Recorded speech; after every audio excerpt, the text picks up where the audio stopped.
بهترین لذت تو زندگی این که دوست خوبی داشته باشه، تو صورتش نگاه بکنید. نگاه تو صورتش ایمانت کامل تر بکنه. همنشینی با اون سبب افزایش هدایتت، ایمانت، اخلاقت بشه، معلوماتت بشه.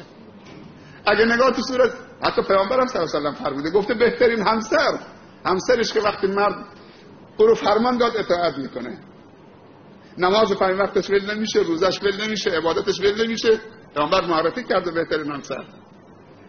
اگه مردش بهش فرمان داد حرفش به زمین نمیزنه. اگه مردش قایم شد در دو چیزش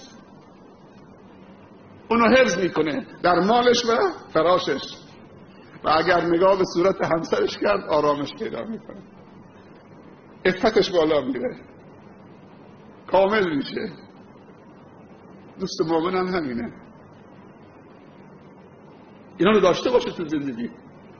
اینا سعادت واقعا. هر کسی نداره فقیر و بدبخت و بیچاره است. به پول نمیشه بنازید. روزانه خیلی ها دارن ورشکست میشن.